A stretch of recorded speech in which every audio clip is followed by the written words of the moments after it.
Agentes de cambio, líderes, catalizadoras. Estas son las voces de las mujeres que están marcando el paso y rompiendo paradigmas en la agenda climática. Porque las mujeres somos, hemos sido y seremos siempre transformadoras. Liderando la marea, voces de mujeres en acción ante el cambio climático. Hola a todos y bienvenidos una vez más a este podcast en el que hablamos con algunas de las mujeres que están transformando la agenda climática en Latinoamérica y el Caribe. Yo soy Fernanda Zamora y los acompaño en este recorrido en el que distintas mujeres, líderes en temas ambientales, comparten un poco de su historia, su día a día y las acciones mediante las cuales están transformando la agenda climática. Maíz, tomate, caña de azúcar, café, soya, aguacates o paltas, mercados multicolores, entre muchos otros, son solo algunos ejemplos de la identidad de la región latinoamericana. La región, además de ser la mayor exportadora neta de alimentos a nivel mundial, cuenta con más de una cuarta parte de las tierras agrícolas de mediano y alto potencial del mundo. Sin embargo, una peculiaridad de la región es que casi el 50% de sus emisiones de gases de efecto invernadero provienen de la agricultura, la silvicultura o el cambio de uso del suelo. Sumado a esto, la agricultura es especialmente vulnerable a los impactos del cambio climático. En particular, los pequeños agricultores comunitarios que dependen de actividades sensibles al clima para su sustento y seguridad alimentaria. Es por ello que los agronegocios son fundamentales para emprender la transición al tener el potencial de aumentar la inversión en medidas ambientalmente sostenibles e informadas que impulsen un desarrollo inclusivo, resiliente y bajo en carbono. Así que para que la región pueda realmente alcanzar su potencial de producción agrícola para el consumo regional y la exportación mundial, es necesario adoptar prácticas climáticamente inteligentes en las operaciones y dentro de la cadena de suministro para fomentar la productividad, la mitigación y la resiliencia climática. El manejo sostenible de los recursos ha pasado de ser un extra o un tema reputacional a pasar a ser el eje fundamental del modelo de negocios y su cadena de valor. Un claro ejemplo es el de cómo la eficiencia hídrica y gestión sostenible del agua en este sector está íntimamente ligada y es crucial para la rentabilidad y crecimiento económico, ya que el 90% de los resultados depende de la buena gestión del agua. O cómo el trabajo de los agricultores locales, quienes suman más de 14 millones de empleos y representan el 80% de las fincas, trabajan el 35% de las tierras y aportan entre el 40 y el 50% de los alimentos. Resulta en un valor compartido con inversión social en la comunidad y fortalecimiento del ecosistema, mucho más allá de las plantaciones. Nuestras invitadas de hoy nos hablarán más a detalle de la forma en la que el diseño y adopción de acciones de adaptación y mitigación con un enfoque integral, así como la evaluación de impacto de los programas implementados, generan un cambio en todos los eslabones de la cadena de valor y son transformadoras para la industria agroalimentaria. Con este breve avance y sin más preámbulos, le damos la palabra a nuestras dos expertas. Bienvenidos y esperamos disfruten esta conversación tanto como lo hicimos nosotros. Hoy están aquí con nosotros Camila Rodríguez Taylor y Leslie Sarna Rodenbeck. Camila es consultora en el equipo de cambio climático de BidInvest, a donde ingresó en 2019. Es responsable de apoyar el desarrollo de inversiones climáticamente inteligentes en el sector de agronegocios. Antes de entrar al grupo BID, Camila trabajó para el Ministerio de Agroindustria y el Ministerio de Ambiente y Desarrollo Sostenible de Argentina. Desarrolló propuestas de proyectos para el Fondo Verde para el Clima y diseñó e implementó proyectos de mitigación y adaptación en el sector agropecuario. Posee más de 12 años de experiencia en agricultura climáticamente inteligente, huellas de carbono, finanzas sostenibles y resiliencia climática. Camila posee también una maestría en gestión ambiental con especialización en cambio climático de la Escuela de Estudios Ambientales de la Universidad de Yale y es ingeniera ambiental de la Pontificia Universidad Católica de Argentina. Bienvenida, Camila. Leslie Sarna Rodenbeck, gerente de sostenibilidad y comunicación externa de Grupo Cerro Prieto, es responsable de la generación e implementación de estrategias a nivel social, ambiental y de gobernanza del grupo. Además, es encargada de la empresa subsidiaria Irrigadora Cerro Prieto, empresa del grupo encargada de la gestión de recursos hídricos y de la operación y mantenimiento de infraestructura de riego. Bienvenida, Leslie. Hola, bienvenidas. Estamos muy contentas de tenerlas con nosotros en este episodio de Liderando la Marea. Y bueno, para abrir la conversación, quisiera empezar por el principio. ¿Qué fue lo que las llevó a trabajar en esta área, en este sector? ¿Qué fue lo que las inspiró? ¿Por qué decidieron enfocar su carrera hacia acá y cambiar el mundo desde este frente? Vamos contigo, Leslie, y luego escuchamos a Camila. Muchas gracias, Fernanda, y muchas gracias por la invitación a participar en este podcast tan interesante. Lo mío, primero yo creo que parte de un tema de esencia, ¿no? De persona y de cómo quieres llevar tu vida personal y profesional de acuerdo a lo que te mueve, ¿no? Iniciando por eso. Y sea cual sea la carrera que uno elija o cómo vayas desarrollando tu profesión, siempre, y luego lo vamos a ver también, porque no va a depender de un área u otra donde trabajes, sino que todo este enfoque a nivel de responsabilidad social, ambiental y como bien lo comentábamos de gobernanza va transversal a todas las acciones que uno realice, ¿no? Y yo creo que eso es importante interiorizarlo, ¿no? Ahora lo mío inició, yo soy administradora de profesión, e inició justamente cuando ingresé a Irrigadora Cerro Prieto. Yo entré a trabajar en el área de administración y finanzas, pero al ser irrigadora, que es una subsidiaria de Agrícola Cerro Prieto, se encargaba, digamos, de todo lo que es gestión de recursos hídricos, ¿no? Y de la infraestructura hídrica para el grupo Cerro Prieto. Es ahí donde yo empiezo a involucrarme mucho con el tema del cuidado del agua, de la gestión del agua, y ello también requería una participación muy activa con todos los actores de la comunidad y de las instituciones gubernamentales, asociaciones civiles que tuvieran que ver con este recurso, ¿no? Y al ser pues un recurso tan importante para la agricultura y para todos, digamos, empiezas a desarrollarlo y a verlo no solo desde una perspectiva operativa, sino a nivel bastante más macro, ¿no? Y a partir de ahí, ya digamos, se empieza a tornar todo esto en un tema de responsabilidad donde nuestro foco es el cuidado del agua. Y te comento, o sea, yo entré en Cerro Prieto hace casi ya 10 años, y hace 10 años también la agricultura ha venido evolucionando, ¿no? O sea, la agricultura de hoy día no es la misma que la de hace 10 años. Y así como ha venido evolucionando todo en temas productivos y etcétera, ha venido evolucionando también en la concepción de lo que es la sostenibilidad, ¿no? Y como empresa estamos en la total capacidad de alinear nuestras estrategias en función a lo sostenible.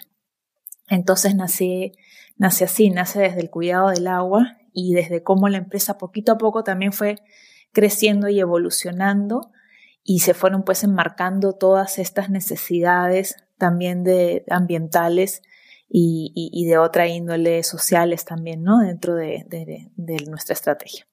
Así ha sido mi inicio en esto. Qué lindo, Leslie, cómo la orientación para resolver el problema del agua fue abriendo de repente muchos más espacios y abarcando otros niveles de sostenibilidad y de intereses, ¿no es cierto? A mí me pasó algo similar. Tuve un momento donde dije, sí, es por acá, me quiero dedicar al cambio climático, pero pasó un poco también por casualidad. Yo desde chiquitita que fui criada con una mamá paisajista, con una tía ornitóloga, con las manos en la tierra constantemente. Mi mamá era la loca que apareció en la primaria con su caja de lombrices para mostrarnos a todo el grado cómo se hacía lombricompuesto y cómo los residuos de alimentos se transformaban en esta tierra súper nutritiva que tenía olor a vida. Y entonces yo sabía que quería hacer algo vinculado al medio ambiente, pero en ese momento las carreras eran muy limitadas y la carrera que más o menos encontré que podía estar alineada era la ingeniería ambiental. Pero la ingeniería ambiental con un concepto muy enfocado hacia lo industrial, hacia prevenir riesgos de incidentes ambientales dentro de las industrias. Dije, bueno, no es tan ambiental como me gustaría, tan ligado a la naturaleza como me gustaría, pero es me daría las herramientas básicas, sólidas, científicas, como para poder tener conversaciones con todo tipo de profesionales y enfocar en resolver el problema desde la raíz, desde el foco de la contaminación, ¿no? Pero era más vinculada a la prevención de la contaminación. Y uno de mis primeros trabajos fue trabajé en la industria, pero uno de mis primeros trabajos fue en la dirección de cambio climático.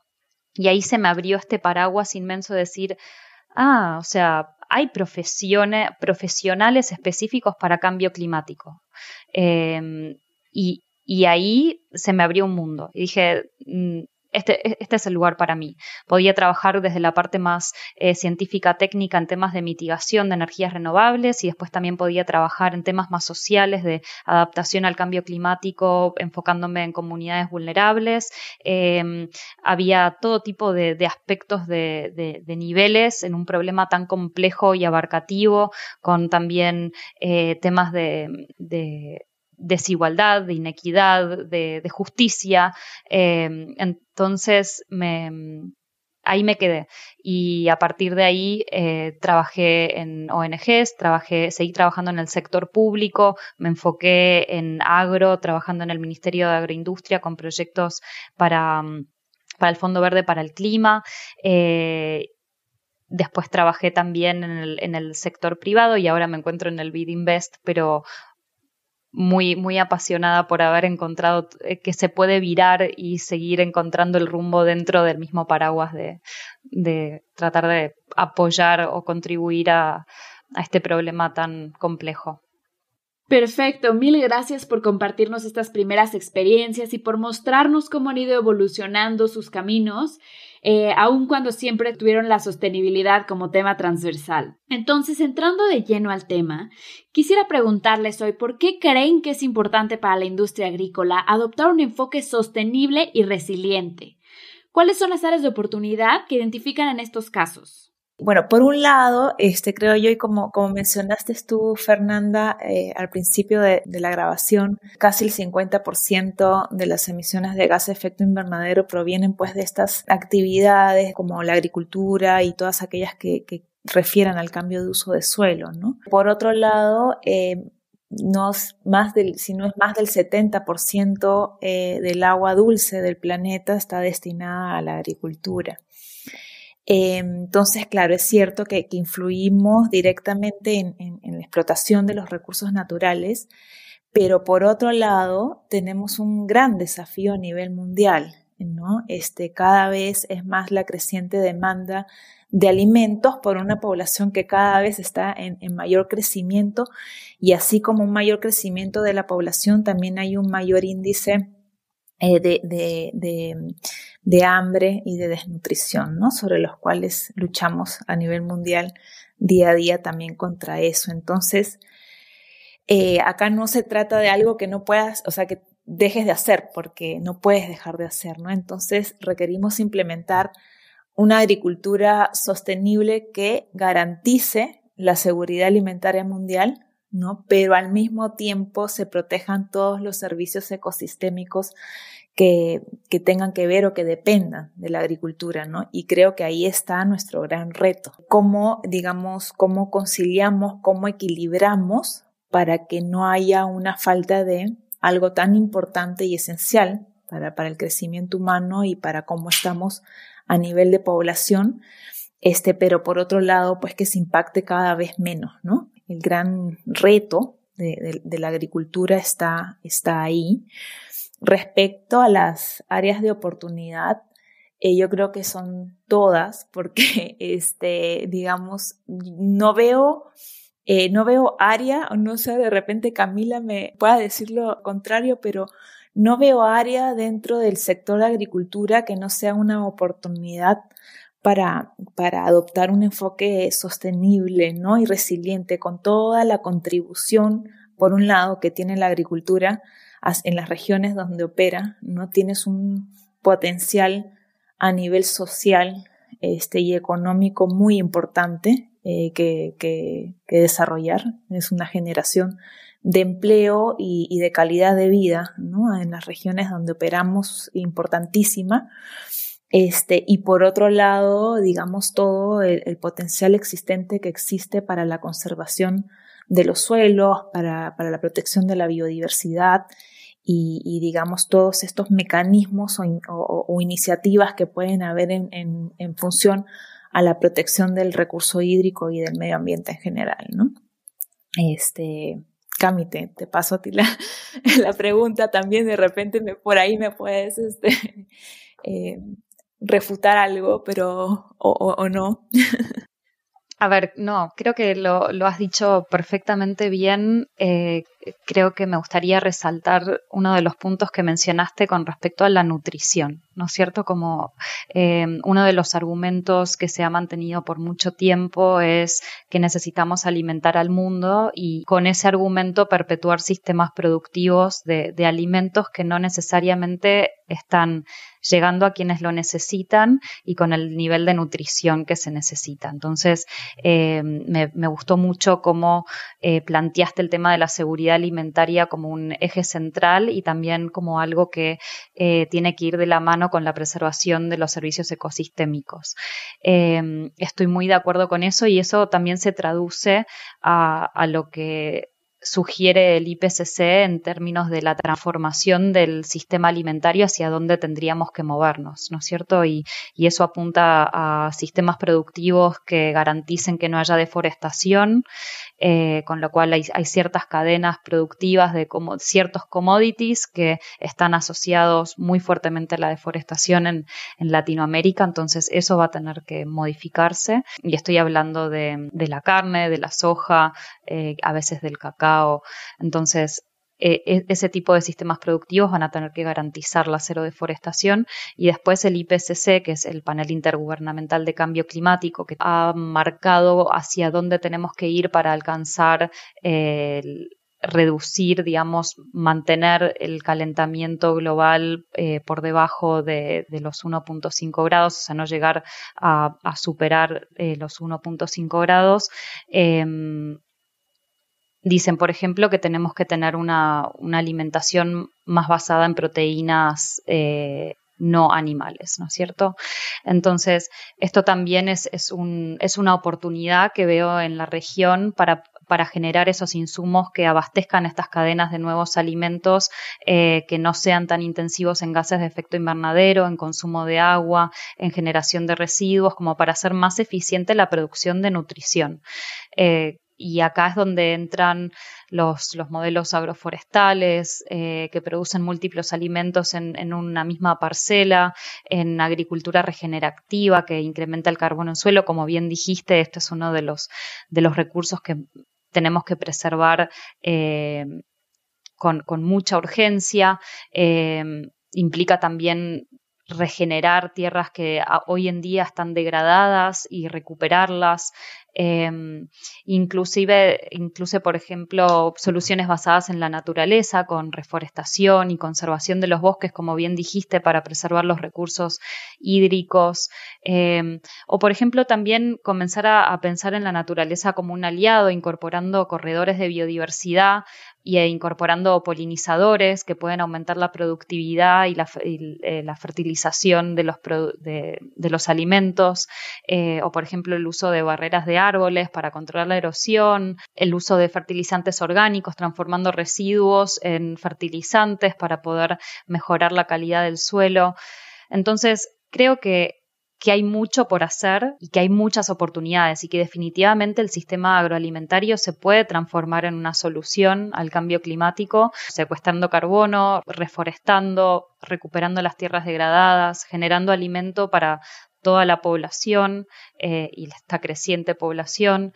Y acá no hay un dato que no es menor, que es que tenemos una tasa de pérdida y desperdicio de alimentos que es extraordinaria.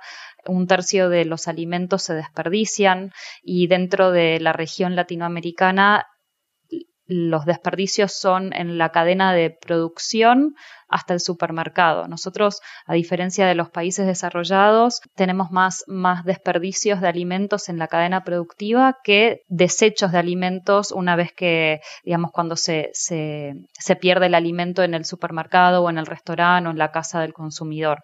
Nosotros tenemos que eficientizar la cadena productiva con cadenas de frío más eficientes, con mejorar el transporte de los alimentos, evitar el desperdicio de alimentos que quizás no califican en cuanto a su forma o su color, pero que tienen el valor nutritivo que esperamos, pero son rechazados por el mercado. Entonces, creo que hay muchas oportunidades para que nosotros valoremos la calidad nutricional del producto que estamos generando y lo transformemos en un producto de valor agregado para que llegue al mercado, genere trabajo, genere ingresos, y además también contribuya desde la sostenibilidad en su producción.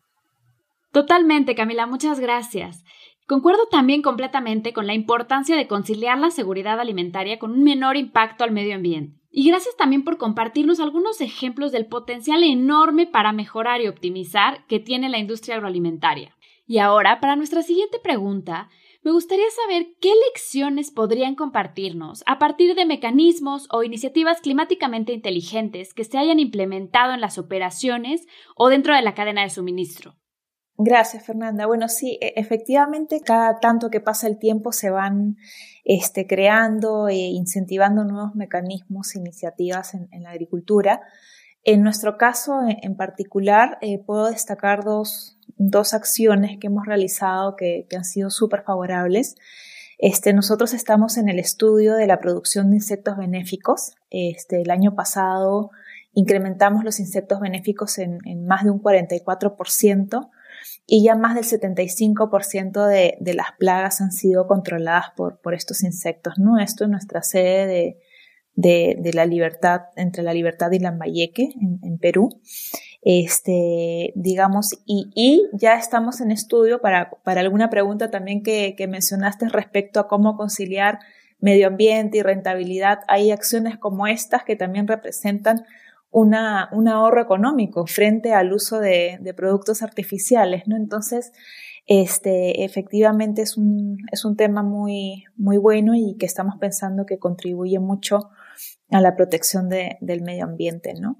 Otro tema muy interesante que hemos hecho ha sido el traslado de los arándanos. Nosotros teníamos arándanos en suelo a macetas o a bolsas. Esto ha permitido una disminución del recurso hídrico en aproximadamente un 40%. Es un montón para la cantidad de agua que se consume en agricultura. Digamos, tienes mucho más control de la cantidad de riego que usas, no hay percolación, no hay filtración, y eso lleva no solo a un ahorro en agua, sino también a un ahorro considerable, prácticamente del mismo porcentaje, en el uso de fertilizantes, ¿no? Por ende, un menor consumo en nitrógeno, en potasio, en ácido cítrico. Entonces, es toda una cadena pues que minimiza enormemente y que cada idea que se trae consigo y cada solución puede impactar enormemente en tu huella, ¿no? En tu huella de carbono, en tu huella hídrica, en todo eso. Excelente, Leslie. Justo el tema de uso de control biológico es algo que estamos viendo que está creciendo mucho. Muchos de nuestros clientes que se acercan al BeedInvest ya están aplicando control biológico o están interesados en incorporar control biológico. De hecho, estamos apoyando a una empresa de azúcar en Brasil a desarrollar una planta de generación de agentes biológicos. Están generando 7 diferentes agentes biológicos para implementar dentro de sus propias producciones, y además uno de los agentes biológicos es una avispa que se llama Cotesia, que tiene que ser liberada con drones. Entonces también están desarrollando un sistema de aplicación de Cotesia con drones para que sea más eficiente, homogéneo, y los resultados realmente son impresionantes. Esto está siendo motivado por la reducción en costos y por el aumento en productividad, por un mejor manejo de las plagas y de las enfermedades y una reducción en costos de otros agroinsumos. Entonces, esto es un modelo que estamos viendo que viene para quedarse y que tiene también muchos otros beneficios, digamos, a nivel ambiental. Otro ejemplo es el tema del mejoramiento de los sistemas de riego, no únicamente enfocándonos en la tecnología en sí y pasar a riego por goteo, sino pensar el sistema de riego desde una perspectiva holística, teniendo en cuenta el consumo energético del sistema de riego y también de dónde viene el agua. Entonces, asegurándonos que la cuenca no se vea afectada por el consumo de agua y preservando el recurso hídrico, por ejemplo, con reforestación de zonas específicas de la cuenca donde hay recarga de acuíferos, que puede ser dentro de la propiedad del cliente o puede ser también fuera de la propiedad del cliente en trabajo, o sea, en colaboración con las comunidades para reforestar las zonas de las riberas, pero también estos puntos clave que permiten la recuperación del acuífero. Entonces, medidas de eficiencia de energía, dónde colocar las bombas como para que tengan el mejor uso posible, disminuir las pérdidas en el transporte de agua, por ejemplo, si se usan canales de distribución de agua, impermeabilizarlos, y después controlar las prácticas a nivel de suelo para evitar que haya evapotranspiración y que se pierda agua del suelo, ¿no es cierto? Y después, Fer, con respecto a tu pregunta de la cadena de valor, es muy importante que las empresas anclas que tienen muchos proveedores puedan identificar la necesidad de aumentar la resiliencia de sus proveedores y puedan facilitar asistencia técnica o incluso apoyo para que sus proveedores puedan hacer inversiones en mejorar sus sistemas productivos, sus sistemas de transporte de los alimentos. Y después, otro ejemplo que me gustaría mencionar, que me parece que es un ejemplo muy interesante porque el concepto del modelo de negocios implica un cambio transformacional en cómo pensamos el agro. Entonces, este es el caso de una empresa que se llama BioFortune de Honduras, ahora está en Guatemala y se sigue expandiendo. Ellos tienen un modelo de negocios que comenzó apuntado al café. Como sabrán, el café es uno de los cultivos más impactados por el cambio climático. Está perdiendo su productividad y su resiliencia.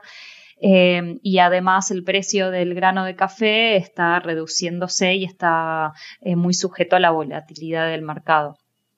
Entonces ellos lo que hicieron fue ver a la planta como un todo, a la planta de café como un todo. Y lograron diseñar un sistema industrial, productivo, para extraer el mayor valor de forma holística de la planta. Entonces tienen más de 30 diferentes productos que provienen de la planta de café. La pulpa, que suele ser un residuo, ellos la procesan y la utilizan por todos los antioxidantes y valores nutritivos que tiene. El agua del fruto de café que envuelve la semilla se extrae y se usa para el procesamiento. Entonces concentra los antioxidantes y esa misma agua la comercializan y la venden a farmacéuticas o a empresas de cosméticos. Las hojas de café que se pierden en la poda las utilizan para realizar bebidas como si fuese un té de la hoja del café. Y después muchos de los otros productos que tienen están vinculados a hacer cápsulas también para industrias farmacéuticas y nutracéuticas. Y este mismo sistema de deshidratadores y otras máquinas que tienen en serie puede ser utilizado para el café como para muchos otros productos. Entonces también trabajan con comunidades locales, cooperativas de mujeres, por ejemplo, que producen cúrcuma y entonces arman cápsulas de cúrcuma para farmacéuticas o para productos de alimentos nutritivos y demás. Y todo este concepto está basado en el supraciclado, que básicamente es tener cero residuos y transformar todos los residuos en productos de valor agregado. Este es uno de los nichos de negocio, digamos, los supraciclados están aumentando exponencialmente en su demanda y en su precio, y el mercado está creciendo muchísimo. Entonces, son este tipo de modelos de negocio, digamos, que son resilientes al cambio climático, que también utilizan control biológico y fertilización orgánica y paneles solares para abastecer de energía renovable a la industria. O sea, es pensar a la empresa y al modelo productivo como un todo de una forma holística, que no solamente genere trabajo, sino que también sea parte de la solución. Genial, muchas gracias, Cami, por darnos estos ejemplos tan interesantes de mecanismos innovadores que se están aplicando en la región, sobre todo en temas de aprovechamiento y control biológico. Creo que resulta muy inspirador ver qué se está haciendo de innovador en la industria. Y Leslie, gracias por compartirnos un poco sobre estos ejemplos reales con impactos importantes que se están llevando a cabo en Cerro Prieto. Y para nuestra última pregunta, esta va en dos partes. Una es, ¿qué les gustaría dejar como mensaje a nuestros escuchas, sobre todo a la juventud? ¿Qué es lo que les gustaría dejar como mensaje inspirador? Y la segunda parte es, si tuvieran una varita mágica, ¿qué sería lo que cambiarían? Sí, qué lindo y qué lindo esto de poder tener una varita mágica también, ¿no? Pero creo que lo esencial es no quedarse corto con los sueños, ¿no? No pensar que digamos, de acá que uno pueda conseguir este objetivo, que se está planteando, porque al final sí llegamos y sí vamos a llegar, como comentaba en la otra pregunta, cada uno de nosotros, ¿no? Aportando en la medida y con un objetivo orientado y con un verdadero sentido de responsabilidad respecto a lo que uno cree que tengas que hacer, se va a lograr, ¿no? Eso por un lado. Y por otro lado es no rendirse. Muchas veces, parte de estas soluciones no son a corto plazo. No solo en conseguir cómo solucionarlo, sino en ver si es que funciona, ¿no? Porque mucho de esto implica, y Cami acá lo sabe, mucha investigación de por medio, muy larga y que al final puede no resultar en un resultado, valga la redundancia, que uno consideraba, ¿no? Entonces, pero habiendo muchos de nosotros y cada vez más aportando a esto, seguramente lo llevaremos a cabo y llegaremos a los objetivos que nos estamos planteando todos, ¿no? Sí, yo creo que hablando sobre temas de cambio climático para las nuevas generaciones, lo que percibo es que las nuevas generaciones están manejando un nivel de estrés, de preocupación, de frustración, viendo cómo las generaciones pasadas no han actuado lo suficientemente rápido, que no han sido lo suficientemente ambiciosos, y que estamos en un momento, en el 2022, donde nos quedan 8 años para llegar al 2030 habiendo reducido el 50% las emisiones globales. Y en realidad, con las trayectorias que tenemos, pareciera que las estamos aumentando. Y no se está viendo a nivel político, técnico, internacional, un liderazgo o una acción muy concreta que sea inspiradora y que sea muy alentadora. Entonces, cuando recibo la pregunta de qué mensaje le puedo dar a esta generación que se está encontrando con esta situación bastante desalentadora, y es algo que me pregunto yo a mí misma muchas veces trabajando en este ámbito hace tanto tiempo, ¿dónde está el cambio, no? Creo que lo que les recomendaría es que no se queden paralizados por el miedo o paralizados por la preocupación, sino que se enfoquen en todos esos pequeños grandes pasos que han habido y que siguen habiendo, que se informen de todas esas grandes innovaciones, descubrimientos, tecnologías, que si miramos para atrás, el desarrollo tecnológico y la adopción tecnológica tiene una adopción exponencial, con lo cual no tenemos que pensar que el futuro es una proyección lineal de lo que la situación en la que estamos ahora, sino que existen tecnologías, procesos, prácticas y movimientos sociales que son catalizadores y que, como dice Leslie, va a cambiar. Hay un sueño, tenemos que seguir apuntando a ese sueño de hacia dónde queremos llegar, y eso va a suceder, y va a suceder de forma acelerada, por más que ahora no entendamos cómo todos los pedazos del rompecabezas van a encajar, tenemos que confiar que sí van a encajar y rodearnos de gente que nos inspire, gente que admiremos y que estudien una carrera que realmente los apasiona, que les dé los instrumentos y las capacidades para después poder hacer lo que quieran en cualquier tipo de industria. Y a las mujeres también las incentivaría a que hagan carreras vinculadas a las ciencias, a la tecnología, a la ingeniería y la matemática, porque son herramientas que van a ser muy necesarias, y que después sepan que con su calidad profesional y con su pasión y su enfoque van a poder elegir a dónde quieren trabajar, ¿no? Entonces, si tuviese una varita mágica, creo que lo que cambiaría rápido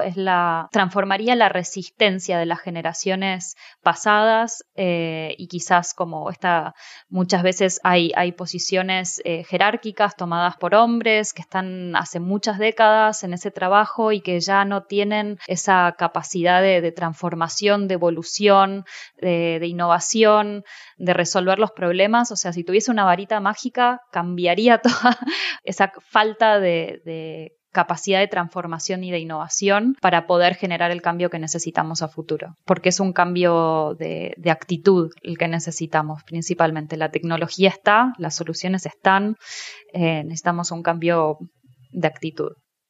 Totalmente de acuerdo, e incluso creo que todos los proyectos transformadores que nos compartieron a lo largo de este episodio pueden ser una suerte de catalizador para inspirar e impulsar nuevas iniciativas que pueden tener un gran impacto. Y qué mejor que cerrar nuestro episodio con estos mensajes tan inspiradores. Así que muchísimas gracias, Leslie y Camila, por haber participado en este episodio. Y gracias también a nuestros escuchas. Y no olviden seguir nuestros próximos episodios de Liderando a la Marea a través de su plataforma de audio preferida. ¡Hasta pronto!